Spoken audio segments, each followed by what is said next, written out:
Well, summer is coming to an end, and you would think it would be the end of all those fruit flies. Not the case for most of us. They are attracted to fruit, bread, even your toothbrush. It seems like they're everywhere, and no matter what you do, you can't get rid of them.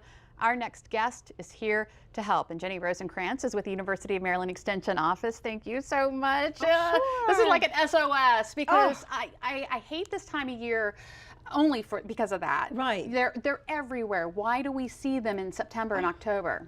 We see them in September and October because a lot of the fruit that is grown naturally is starting to decay, to rot. And as it rots and decays, it ferments.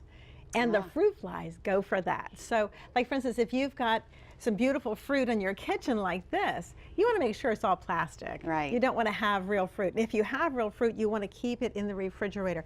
The only ones that you don't want to refrigerate would be things like bananas and tomatoes. And maybe you want to buy only what you need for a couple of days and then go back to the store and get more. That will keep the amount of fruit flies down. Yeah. Now, do they pose any kind of danger to us, to humans? Other than annoyance? Yeah, we want to pull our hair out. Well, no, they're not dangerous to us. They don't bite us. What they can do is, since they're working with a rotten fruit, if you do not take care of them, they will continue to take a little bit of rotten fruit and continue to chew on it and maybe take a bad spot and make it worse. But all you have to do at that point is just cut out the bad part and get rid of it.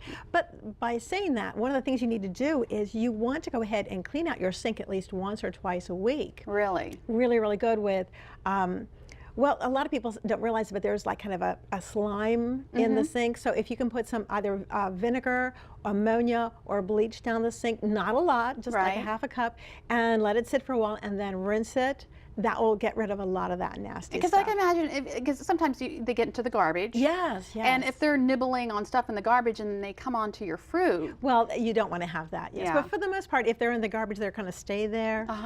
They don't fly a real far distance. Right. They're not that smart. And they don't bite. No, they don't bite. They don't bite. All right. So what do we do to get rid of them? Okay. First of all, if you have fruit like this, you want to wash it, and then most of the time you want to keep in the refrigerator. And only have enough fruit that you're going to use in a couple of days. The other thing you do is you can go ahead and get a cool little container like this that has a narrower side than it does a base, and add like vinegar. This is apple cider vinegar. Red wine vinegar works really well because both of those products have got some fermentation going. That's how they were created. And then I always add a drop of some type of soap, a little bit of soap. What that does is it makes it doesn't hurt the effect of the fermented vinegar, but what it does is once they land, then it kind of sort of takes some of their skin off.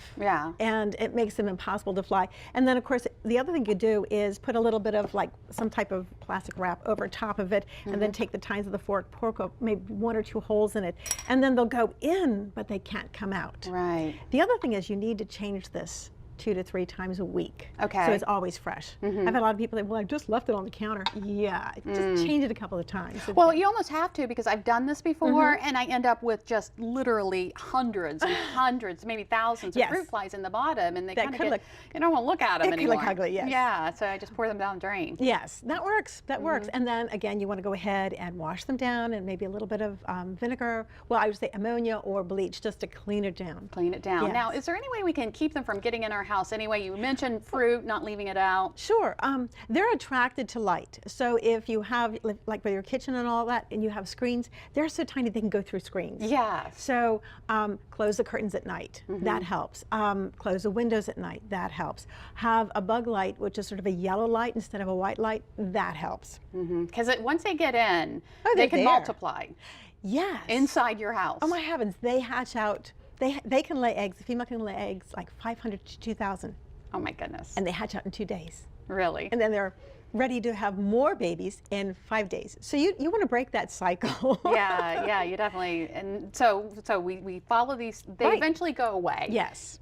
Eventually. Well, as soon as we have a hard frost, they're little baby flies. They're teeny tiny flies, and they will die in the first frost. Yeah, which is just trying to get rid of them in the meantime. I know if you have a glass of wine or something, you know, you look down.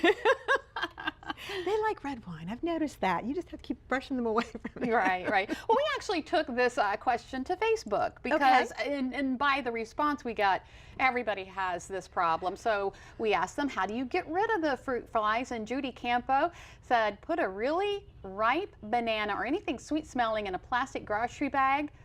Place the plastic bag on the counter so that the opening is low, then have really fast hands to close the bag quickly, take the bag outside and release them. Wow, that's just kind of, that's interesting. Sounds like you'd spend a lot of time in the kitchen. Yeah, exactly. Kristen says apple cider vinegar in a cup with plastic wrap on top and put small holes in it, just like you had mentioned. Jennifer Smith, McKeon, red wine and dish soap in a glass covered with plastic wrap that has tiny holes in it. And Jason Leftover, I've thought about a fuel air explosion, but my wife says that then we'd have to repaint the kitchen. Yes! A man answer. That's a guy thing. Imagine that. I've had people actually take a vacuum cleaner hose and yeah, I've done that. I've done that too. And it works. That works. But I mean, like, again, you're sitting there the whole time. Yeah, you know, forget that. And you leave and you come back and they're back. Right, All right. Good information. And we're not even to the peak season yet. Oh, it's coming. Yeah. It's coming. As things outside start to rot down. I mean, another suggestion is if you have any fruit trees or a garden outside, clean it up. Yes. All right. Pick up the stuff. Jenny, as always, good information. Thank you so much. Thank you. We will take it to heart and maybe get rid of all those pesky things. Well, for protecting the inside of the home to taking care of the outside. Up next, we talk about the benefits of vinyl siding and why you should consider making the investment even if you already have it. Delmarva Life, like to discuss here on Delmarva.